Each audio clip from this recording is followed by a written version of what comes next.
Hello, my fellow Hulk fans. It is Jerry Rasco, and we are together again to look at a issue of The Incredible Hulk. So if you're new here, thank you so much for checking this out, and hopefully you are subscribed to the channel. This is my new series where we are looking at the art of The Incredible Hulk going back to issue number 1, The Incredible Hulk number 1. I'm calling this a history in gamma, and we're going to be going through each issue week by week and taking a look at the art of each one, breaking down the good, the bad, and everything in between. If you are not a subscriber, please consider clicking that subscribe button.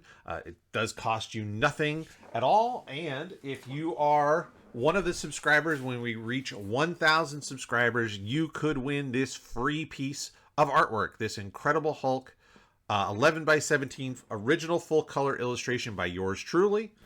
And then as well, if you're not familiar, I have another series here on my channel where we do the same thing, but with Spider-Man. And we have been looking at Spider-Man for the past now over a year.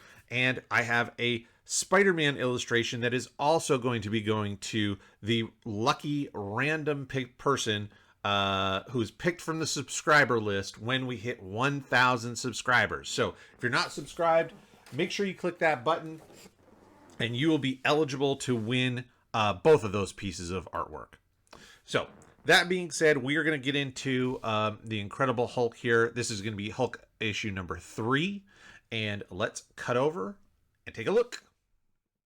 Okay, so this is the Incredible Hulk number 3. It is still written by Stan Lee, penciled by Jack Kirby, and this issue was inked by Dick Ayers. And so I did a little quick recap or a little quick research here on Dick Ayers and his career, if you're not familiar with that name. Dick Ayers was in the comic business for a very long time. He studied under Bern Hogarth, and if you are an art student, anybody who's involved in figure drawing, you probably have heard that name, Bern Hogarth. He is one of the people kind of came up with a process and a structure for drawing the human figure, drawing life. You could still buy Bern Hogarth books on, the study of drawing. And then from there, after Dick Ayers, through his education, he then got into illustration work. It looks like he worked in a lot of magazines, a lot of Western stories, things like that, which was very popular in the late 40s, early 50s. With 1950s, he worked for Atlas Comics, which of course eventually became Marvel Comics. He worked on such early Atlas stories as the Human Torch, which of course was one of their first heroes. And then later, when Marvel became Marvel into the early 1960s, he was primarily known as an inker and worked, again, mostly with Jack Kirby as one of Jack Kirby's preferred inkers. They worked on early Fantastic Four issues, of course, The Incredible Hulk, and things like Sergeant Fury and his Howling Commandos. And then later, he moved over in the 70s to DC Comics and worked on books like Jonah Hex and Commandy.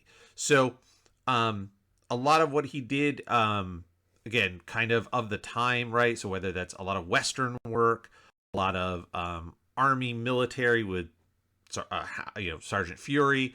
Of course, the Hulk features a lot of military as well. And then Jonah Hex, Commandy. So a lot of similar, I think, kind of stuff.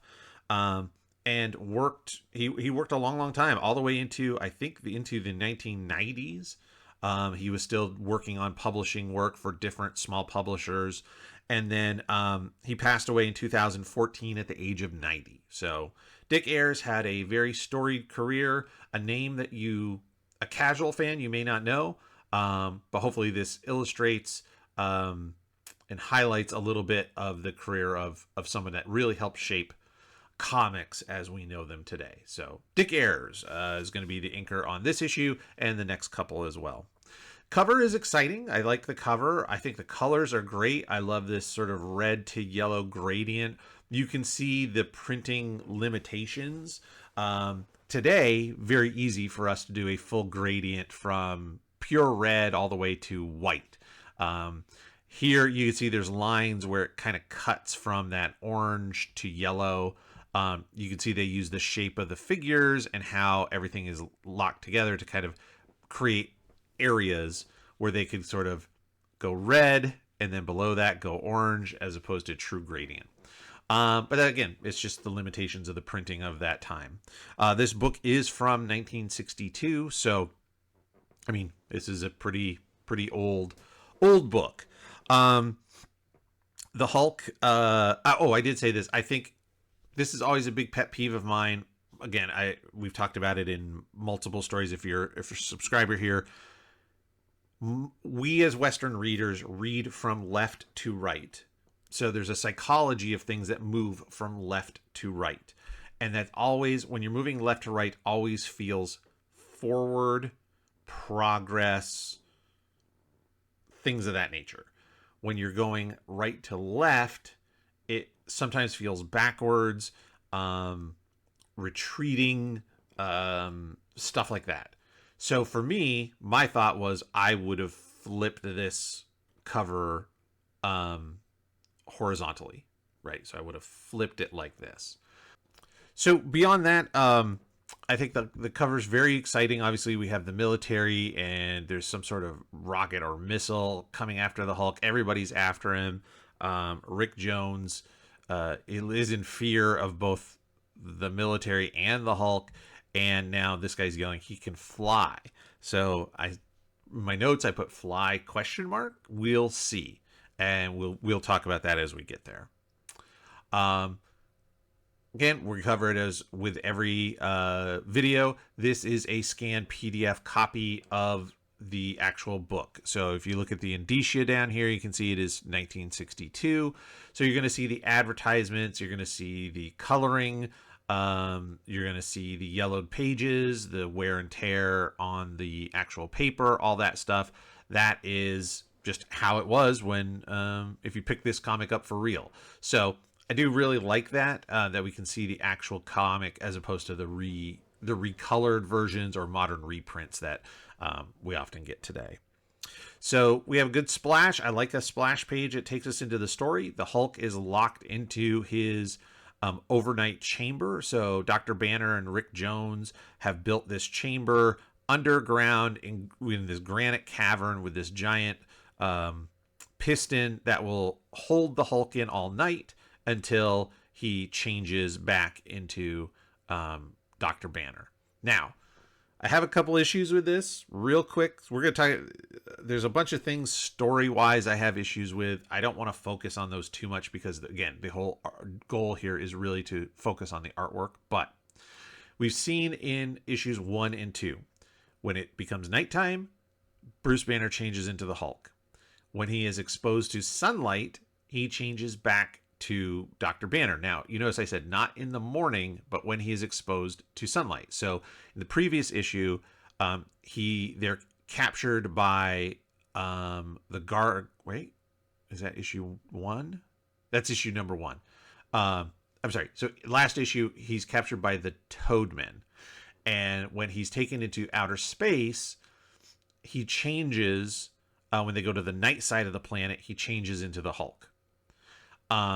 Because he can't see the sun anymore. It's almost like a werewolf where they can't see the moon. So here locked in, and so again, we've seen this where if he's exposed to the sun or lack of sun, even in outer space, it doesn't matter what time of day it is, then he transforms, or vice versa. He's exposed to the sun and while in space. Yeah, this is the one with issue 1 with the gargoyle. He's exposed to, they capture the Hulk, then he's exposed to sunlight as he travels in orbit to Russia and turns back into Dr. Banner. So underneath the water here, he should never turn into the Hulk, or he should always be the Hulk, one of the two, because he can't tell that it's nighttime, but there's also no sunshine to turn him back into Dr. Banner. So anyway. Plot holes. We'll move on. This is a very Frankenstein-y Hulk. I mentioned this a lot in this early series. I think they're clearly drawing a lot from the Frankenstein imagery and story. combined with the Dr. Jekyll, Mr. Hyde of transforming back and forth. But I think the Hulk figure is clearly very Frankenstein. If you were to put, clothes, not tattered clothes, but like more of the classic Boris Karloff jacket, pants on this figure, this face would be extremely Frankenstein. You go, yep, that's an artist drawing Frankenstein. I did note that Dick Ayers also is drawing the Hulk as a hairy guy. So we'll see more of that, but you can see on the arms that he has a lot of hair. Now, that being said, this is my first sort of negative aspect of, it's not good, we're on page 1, of Dick Ayers' inking. His inking in general to me looks hairy. And so here's what I mean. It's obvious that he's using a brush to ink this. You can tell by the line weight and the sort of softness of the lines. There's not very many, if any, very straight, solid lines, especially in this hatching. So I get what he's trying to do. This is the edge of the doorway that the Hulk is beating his fists against. And so you're shading to show that the angle changes, that this is then the roof. The yellow part is the roof. But just having these little hash marks and no actual line of the door makes it just look fuzzy or hairy, is another way of putting it. Same down here. You have all these hatch lines that are the shadow of the Hulk. These are perfectly fine because it's a shadow on a irregular surface. You have dirt down here, but there is no contour line to distinguish between where these hatch mark shadows edge stop on the edge, or you have the dirt or floor of this cavern. And so again, because you're missing that line to delineate the two surfaces, it just has this sort of hairy look to it. Most of the inks that I found, all the gradient where you're hatching from dark to light, so you need this in between, which is where you get your rendering and hatching. A lot of it throughout the issue is very long strokes of the pen or of the brush, and again starts to read as hairy. Same as like the hand here. All this stuff is very, very soft. So we'll see more examples of that as we go. We have, of course, our little recap. I'm sorry. One more note here. The Hulk figure, I thought, for Jack Kirby was extremely stiff. I get it. He's hitting his fists against the wall like this, but he's the Hulk, and you want the drama to show how mad he is that he's stuck here. I would have him, either really winding up to punch or having really smashed into it, maybe with both hands. I mean, there's something that I would have more bend to this body than him just kind of going to get out. Not the most energetic for a guy named, a guy like Jack Kirby, whose entire career is built around energy. Jack Kirby was never the most anatomically correct artist. His like up here, detail to say like machine guns or rockets or whatever, he kind of just made up on the fly. Very inventive, but his whole claim to fame really is the action, the energy, and this as a splash page really lacks it.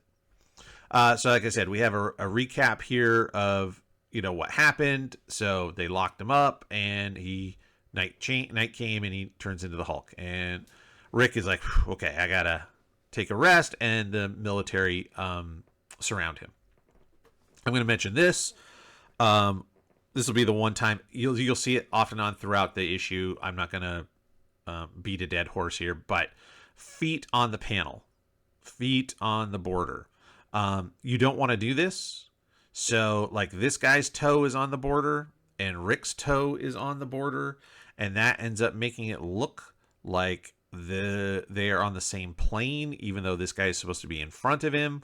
It flattens out your depth, the illusion of depth you're trying to create in your image. Now everybody is standing on a line as opposed to standing in space. Here, Bruce, as he's transforming, the Hulk is on these panel borders. Don't do that.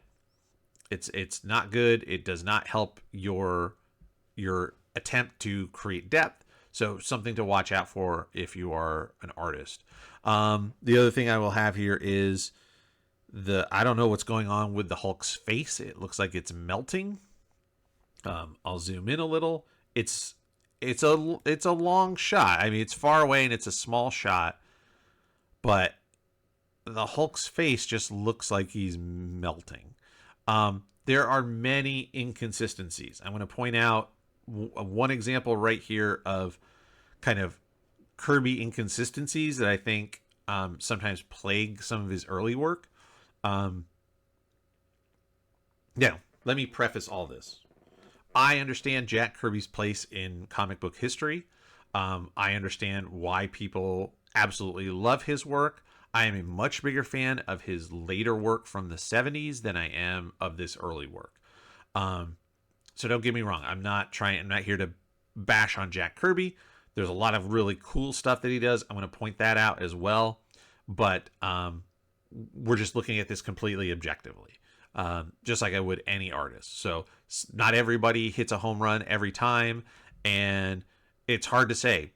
With other artists like, the early issues of Steve Ditko on Spider-Man, he was penciling and inking. So there's only one person to go, hey, this panel's messed up. One person did it. Here, we don't know. Did Jack Kirby draw a great Hulk face and Dick Ayers inked it weird? Did Jack Kirby just draw a circle and some lines and went, here you go, figure it out, and Dick Ayers had to finish the Hulk face in that panel? I don't know.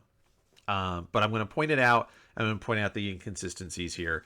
Again, we could go through a lot of the book and point them out. But I'm just going to give you this one example. So in the next page here, we have the military. They're looking for Rick Jones because they tell him they need the Hulk to test this new rocket because a human being couldn't survive. So they need Rick to trick the Hulk into getting into this rocket because they need to test it. And of course, Rick, being an amazing patriot, decides, yes, he's going to do that. So I'm going to zoom in on these again to emphasize this inconsistency. So you have General Ross here, and where's my mouse? Here we go. So he's talking up here, and you can see how his hair is depicted. He's not wearing his hat. So it's kind of swoops up and across his head, kind of coming from his left to his right. Now, in the very next panel, it's drawn differently. The part is on the other side. The hair kind of swoops down the other direction and lays across his forehead. Then, in this panel here, where we see his face again, it's drawn the other way. So, is it a big deal? No. It doesn't make or break the story on, is the man's hair consistent from panel to panel? But it just gives you an example of that lack of consistency sometimes that, for me as an artist, and looking at these pages from that point of view, take me out of the story sometimes. So again, just something that it does get hashed out, and again, like I said, I feel like in Kirby's later work, he's much more consistent in the way that he will draw stuff from panel to panel. But again, not what his focus is. I think at this point in time, speed is of the essence, combined with just getting from point A to point Z in the story. Right? We're going to get it out, and we'll do better next time, because again, it's deadlines and things got to go. This is a great image of the rocket down here that they're talking about. So they're talking from the building. So this is one where your establishing shot, instead of being at the beginning of the scene when they're all talking, it's here later with the word balloons, so you see where they're coming from. It's great. It's a nice Dutch angle to show that rocket, to use the diagonal space of the panel better for the long, tall rocket imagery. But it's very, very nice stuff. And then here he comes and does the opposite angle in the next page and zooms in through this window. I love the use of windows as framing devices so that we are the viewers looking through the window at what's happening inside. So again, really, I like that a lot. I think it's that's really good imagery. That's great storytelling. Now, this last piece on this page that I want to talk about has nothing to do with Jack Kirby or Dick Ayers, and that's the coloring on this middle fourth panel. So we've established that the walls in this room, I guess, are this sort of greenish tealy color, even though we've got red here, we've got a dark blue here, we've got yellow here. So the background can kind of be whatever you want it to be. That's not a big deal. But they reuse this teal color from this first panel. But then Thunderbolt Ross, who's in the foreground, is colored in a light blue that's very close to the teal and very close to the white of the floor. And it doesn't help separate him because the tones are very, very close. They're not the same, but they're very close. So what I would have liked to have seen is maybe this dark blue background color here. He should have been rendered in a darker color to help separate him as part of the foreground, and then Rick and the MP in the background from there. So that's a coloring error there. Don't have your figures, anything in your foreground, be very close in tone to your background. You really want to make sure you're separating those out to create your depth of field with your color. So Rick is agreed, and he is going to lead the Hulk to the rocket. So he goes to let the Hulk out, and before he's out, the Hulk actually breaks out. And so my question, again, just story-wise, is why can he break this, which is supposed to be an... well, anyway, we'll get there. He breaks out. He couldn't break out before. He spent all night just beating on the walls with his fists and nothing.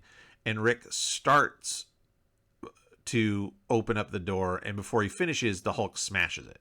The tensile strength of the piston holding the door doesn't change. Why it suddenly can shatter right now makes no sense to me. Why doesn't he just open the door and then the Hulk gets out? Because you have to then address this from a story perspective later as a little throwaway line that, again, doesn't necessarily make sense. Let's see. I want to note this. We see very little dialogue from the Hulk in this issue.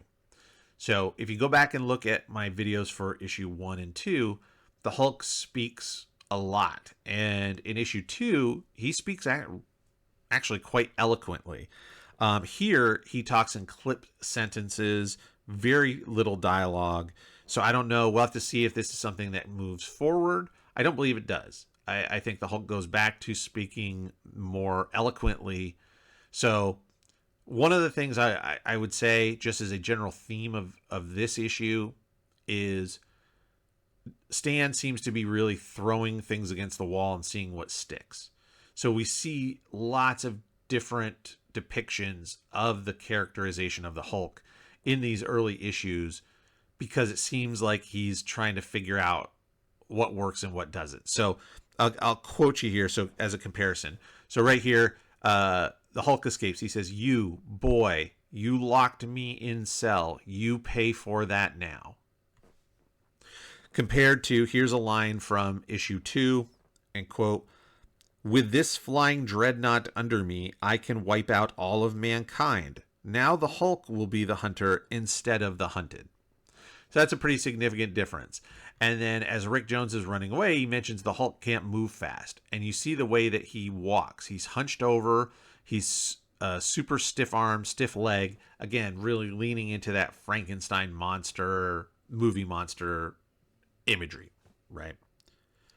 So that's what happens there. I'll say this. The camera moving around throughout is very, very good. We've talked about this some, where when it comes to how you depict your page and how you lay out what shots you're going to use, what images, you want to think about it like you are the same as you would for film or movies or television. The readers, our eyes are the camera. So we have to move that image around as if we are on a camera that is being moved and capturing this event. So you have, the image of the Hulk breaking out. Then you have Rick running to us. Then you flip the image around, and now he's running away with the Hulk chasing. You have this nice framing device. The military know he's coming, so they have guns that are on him, but they're just waiting. And then the Hulk in the background moving by. So now we're pulled back a ways, and we're one of the army guys watching this monster stroll by and hoping he doesn't notice us. And then the Hulk knocking a Jeep out of the way to show his power, and then this close-up again with a great framing of, they're in a bunker, probably the missile launch bunker, and through the little window we have the military and General Ross. Then you cut to Rick going up the gantry in the little elevator to the rocket's I guess cabin, we'll call it. And again, you have nice up angle, things in perspective, the rocket here for scale. Very, very nice stuff. And as Rick is leading him into the cabin, the shot now is from inside looking out. So again, we're using all these things as framing devices.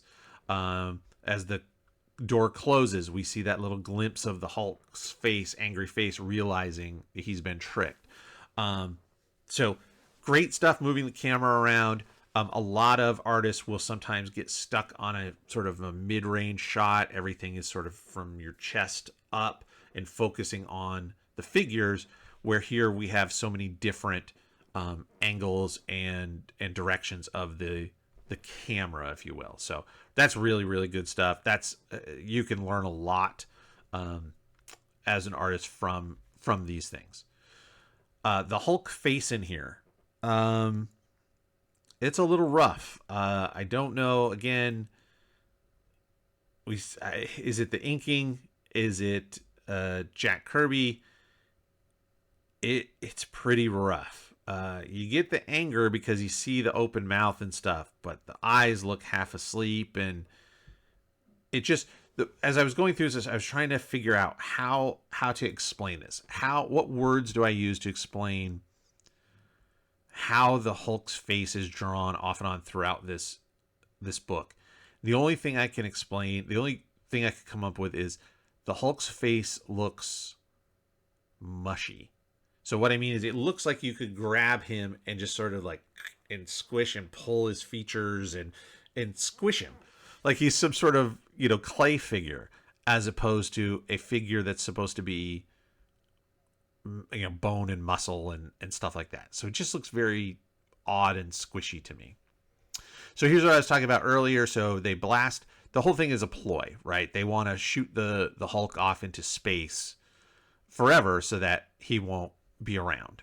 So as he goes, of course, once he gets past, the orbit of the Earth, and now the sun is not blocked on the, he's on the night side. Once he gets, past that and the sun shines through the window, now he turns into Dr. Banner. So again, it's not about time of day or the rotation of the Earth. It appears to be about sunlight. So if you expose the Hulk to sunlight, he turns into Banner, regardless of time of day.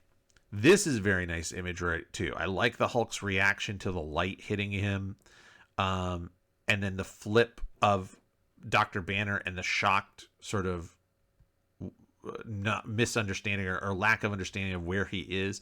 These panels are terrific. These are really, really nice panels there. And then they go into a radiation belt that is outside of the Earth that, if you are a fan of the Fantastic Four, you are familiar with. We have seen this before. I think it references the Van Allen belt. But the idea is there's radiation belt, and of course Dr. Banner's already been exposed to lots of radiation, and now he's exposed to cosmic radiation. And he mentions here the fantastic changes. So this radiation can affect the most fantastic changes. Nice little nod there to the Fantastic Four without saying Fantastic Four. So Rick, of course, has second thoughts and decides he's going to use controls to that he's going to recall the rocket back to Earth, which he does. And and again, story wise, you go, okay, I guess. But basically, the radiation from the rocket somehow sends a static shock all the way to Earth through the machinery, even though they're not connected in any way, I guess, other than maybe radio signals, and zaps Rick as well. It's a stretch, but I mean, okay, we have a giant green monster guy, so all right, we'll go with it. But it's pretty thin plot. Anyway, I do like the way the Hulk casually rips out of the rocket once it lands. So Rick thinks he's killed Dr. Banner with the crash because it lands too hard, but the Hulk rips out, and he's surprised because it's daytime, and so we're not supposed to see the Hulk during the day now, but we can. And then again, this is another one of great camera moves. So we see over the shoulder of the Hulk, then you flip that angle, and we haven't broken the 180 rule.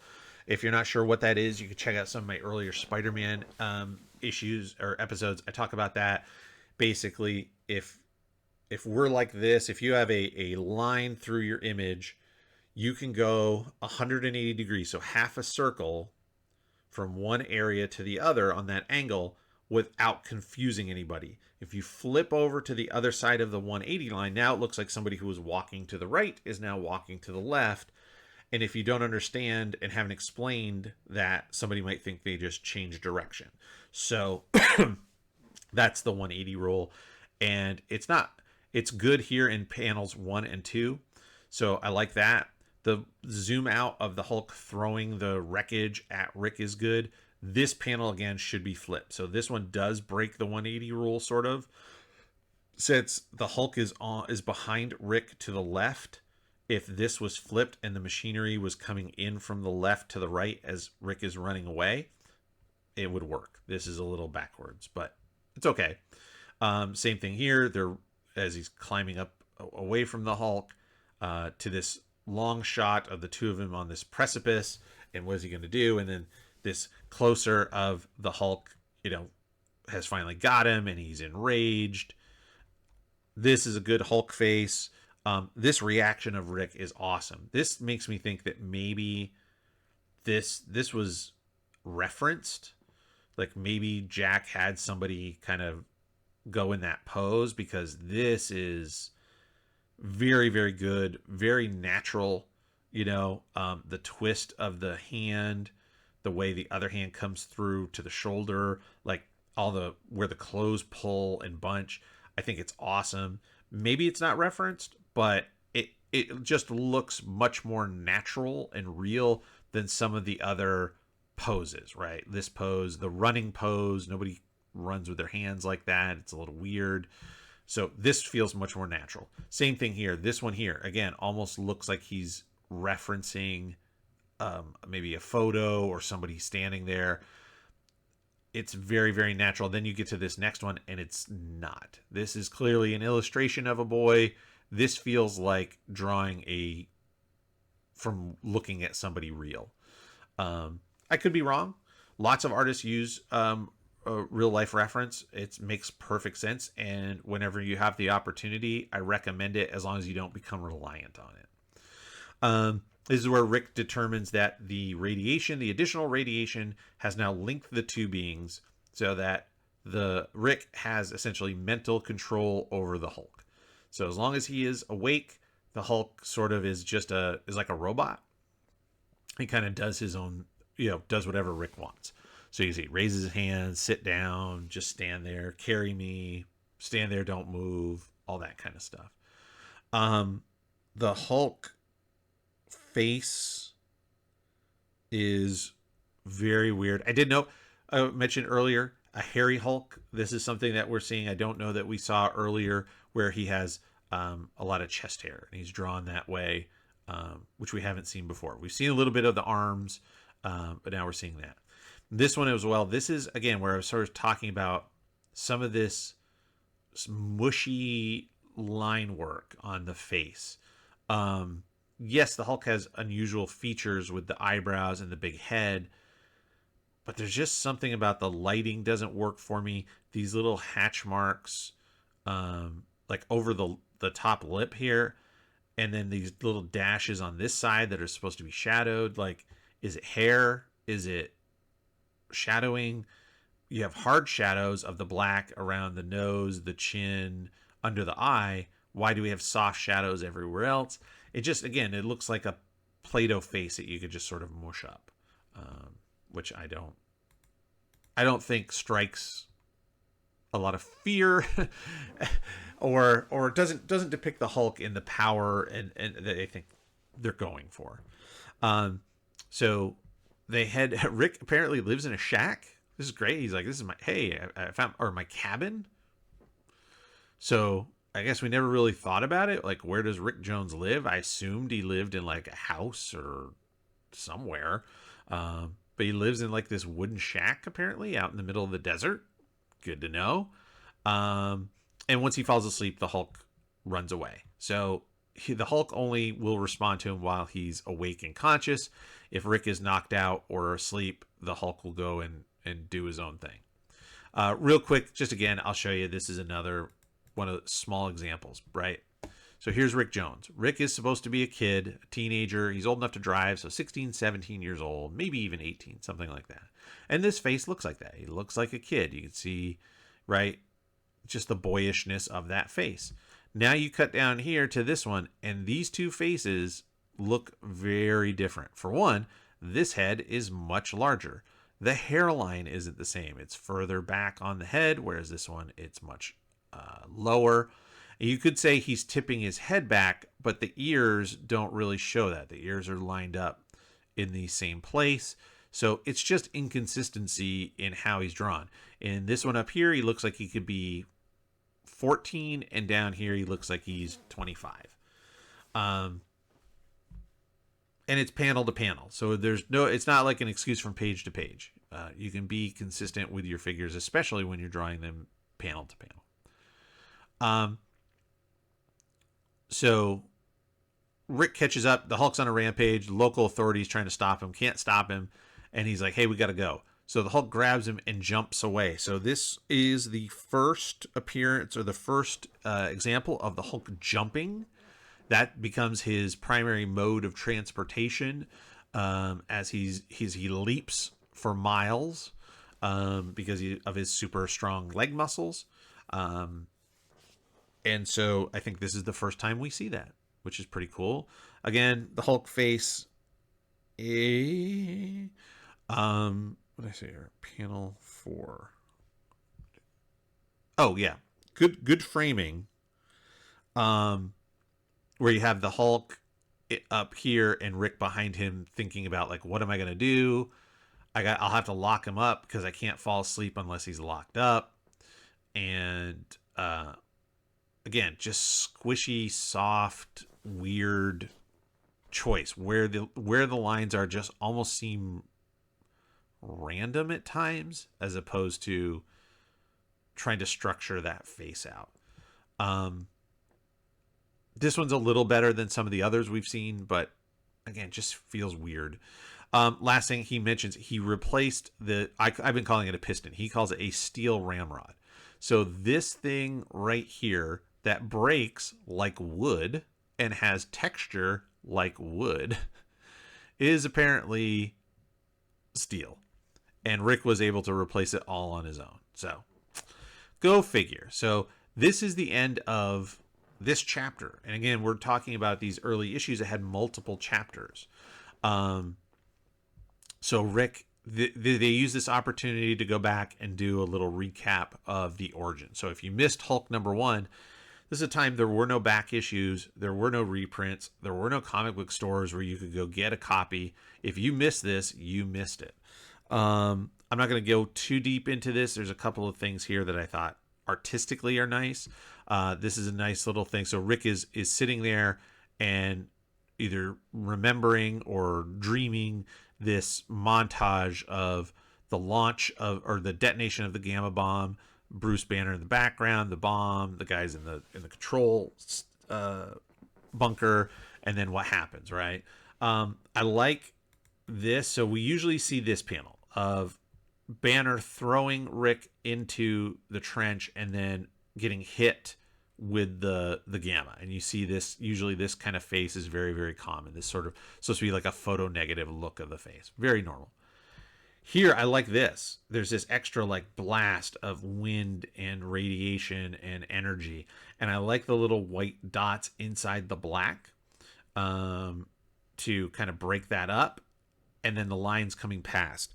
The only thing I would say is, again, because I know that he's inking with a brush, these lines are very thick and clearly are not ruled. This is being done by hand. And how do I know? Because at one point they're pretty, they're parallel in some areas. Some of them are really, really good, tight, nice even spacing between them.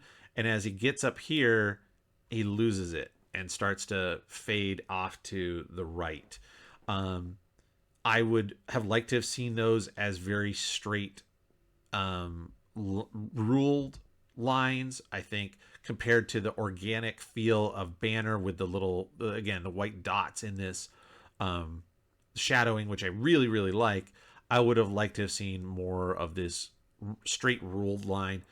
It's a counter or a juxtaposition of that real hard straight edge versus the soft organic feel. I mean, I think if you look carefully throughout this book, there are not a lot of actual ruled out lines. Some of this machinery, that's a ruled line there. But beyond that, there's very little that I think is used. One more quick note, Dr. Banner is blonde in this retelling. Obviously, we've seen him. He's brown hair earlier in the issue. On the cover of Hulk #1, he is blonde. On the inside, he has brown hair. So a little nod to the cover there. But of course, retroactively, the Hulk's in the memory, the Hulk's first appearance is green. Yeah, what happened? So again, we know that the Hulk has a big forehead and eyebrow. But the way this is hanging over and you can't see the eye socket, it's like something got cut out. And the way the nose is shaped, it's drawn more like the Thing's forehead almost, where he has this rocky outcropping over his head. You should see the hint of another eye here, because we can see the far side of the mouth. You should be able to see the far side of that. So that's weird. It looks like he's missing his eyeball. And then the nose, again, it almost looks like it's just a hole in his face instead of a nose. Yes, it has this sort of little peak that comes out, but the way the nostril is very strange. And the mouth is, I can get away with a monster mouth being large and screaming. That part's all right, but it's the whole thing. This face is very, very strange to me. I really got away from somebody. And so now we get to the third chapter of the story, which features the Circus of Crime. So this is technically the first appearance of the Circus of Crime, because I started with my Spider-Man series first.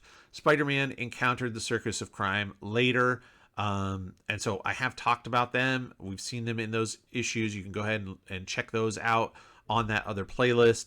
But here we have that first edition of the Circus.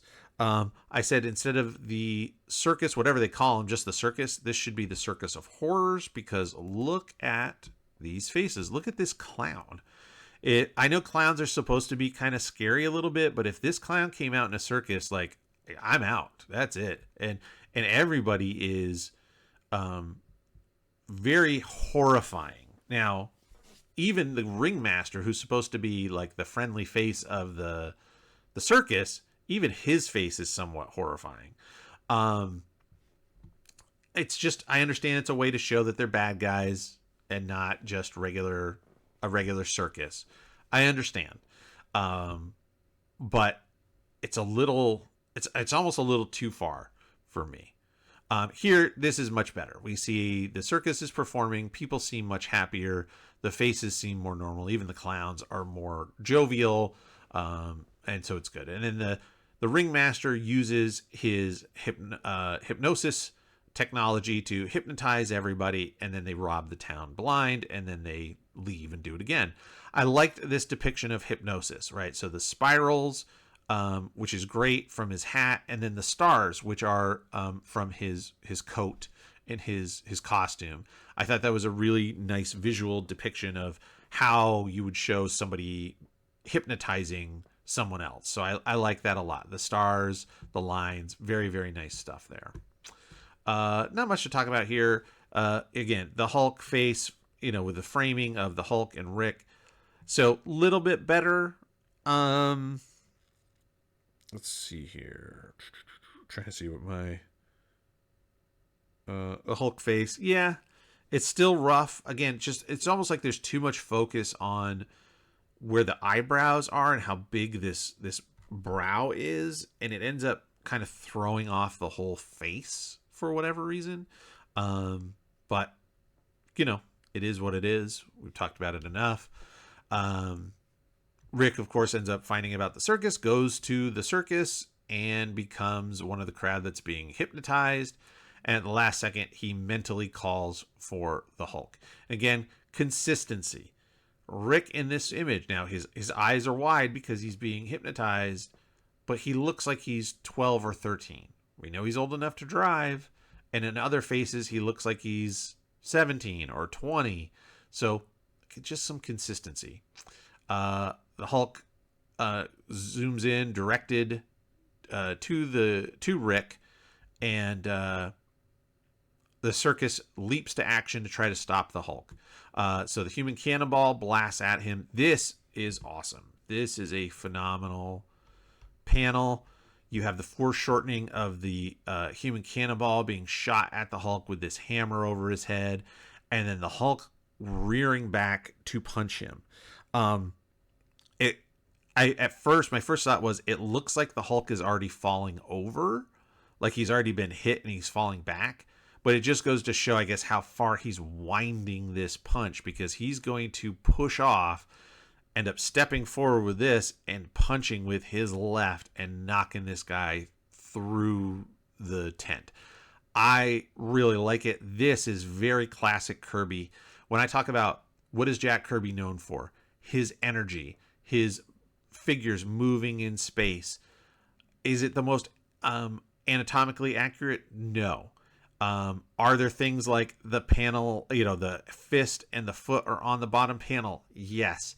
But this action and the twist of the body, the foreshortening, this is prime Jack Kirby. This is what you paid your money for. This is what you want to see more of.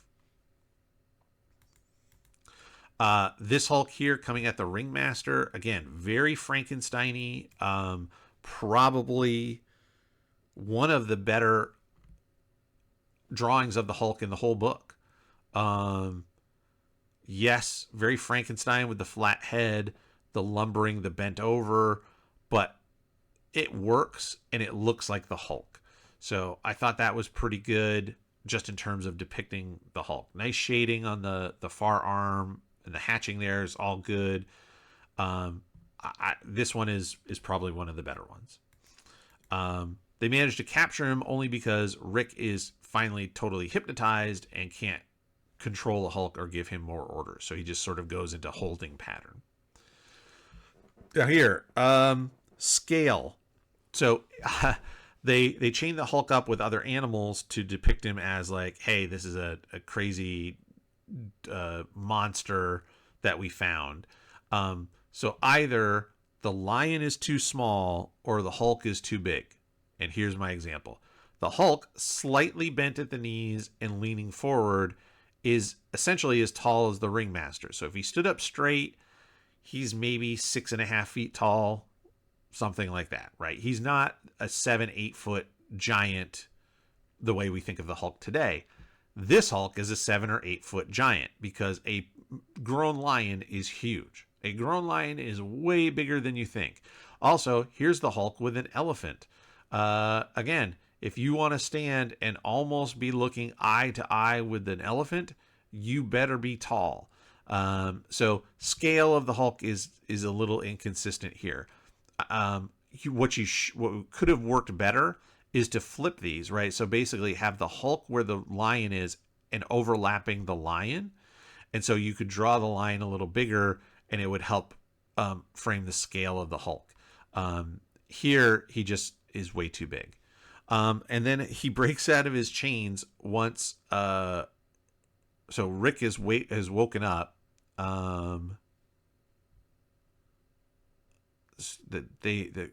Okay, so they've left town with the Hulk, and they're in a new town. So I guess at that point, Rick has caught up with these FBI agents that are after the Ringmaster and been like, "Hey, here's what happened." Kind of that happens, I guess, off panel. The Hulk then, now that Rick is awake, breaks loose. And I said, this looks like a toddler. This looks like a baby on its back, kicking its legs. And I say that because look how soft the feet are. Like, it's this big, round, soft, squishy feet, big, soft, squishy arms, this weird monster melting face, big, soft hands. It looks like a toddler on its back, kicking its legs up, as opposed to the Hulk breaking chains. And I don't understand, why is he on his back? He was standing here. That image just killed me. I was like, what is that? Yeah. Punching the elephant is cool. Knocking the elephant down, sending the guys flying, that all works. I like the Ringmaster slipping away and doing it in the shadows. So you have just the boots that show the stars. It's enough. If the hat wasn't enough to do it, the stars tell you that it's the Ringmaster, and I like him slipping away. The Hulk grabs the center pole of the tent and uses it as a hook to get the Ringmaster and catch him. Of course, the tent should have now collapsed on top of everybody, but we're not going to mention that. This is very nice. I like the Ringmaster's facial reaction and the Hulk holding him up. Good stuff there. Now the army is here and they're going to take off. And now the Hulk really does fly because he's got traditional hands out flying pose, and he changes direction. So he zips out of the top and heads to the left, and then you can see he comes across our view and again curving to the left. So apparently in the last 3 panels of the comic, the Hulk can actually fly. So we'll see if that sticks around or if things change as we move ahead. So that's the end of the comic. It's been something. Let's head back over to the desk and we'll wrap it up. So that is the Incredible Hulk number 3. Again, it's something. There's multiple chapters going on. The attempt to blast the Hulk into space. This is a story concept that we will see revisited years. Basically, banishing the Hulk from the Earth somewhere else is a story idea that's reused many, many times throughout the run of the Incredible Hulk. The Hulk leaping for the first time, we see that, which is very cool. How radiation affects the Hulk in many different ways. We see that here, turning him into a almost like an automaton for Rick. There's a part of me that makes me wonder if maybe the idea behind this book, this issue, was to obviously make it more Rick Jones centric. So what, again, I think Stan, like I said, was sort of throwing things against the wall to see what sticks. The Hulk is a great character. The concept is there, but the details of how we're going to play this out, I think, was sort of not fleshed out yet. So is this a book about Dr. Banner and trying to figure out how to corral the Hulk? Is this a book about how the army needs to destroy the Hulk because he's so dangerous? Is this a book about Rick Jones, the avatar for the reader, the child or teen reader who wants to be the Hulk's partner? Like, is it that kind of story? So the Hulk is sort of the secondary and Rick is the lead. I don't know. Again, I think they're trying to figure this all out. We know kind of where it goes. You know, anybody who knows the Hulk, it definitely becomes the Hulk's book. But here in these early days, they're figuring it out. So with all that put together and all that said and done, there's a lot of problems that I have with the art. in this case. I think Dick Ayers is obviously a historic and well-regarded inker. I don't know that this early example is the best example we've seen from him. Same Jack Kirby, the king, the icon, the man, the legend. Not his best work either. So artistically, a lot of points against this book. Silly plot, multiple stories. You could have done one with the launch and the rocket and the radiation and then the Rick stuff, and then issue 4 could have been a whole Circus of Crime issue, in my opinion, and then stick another origin, a few pages of origin story. Makes me feel like they had a couple very thin plot ideas and not enough story to flesh it out, my opinion. So overall, I'm going to give this issue a 5 out of 10.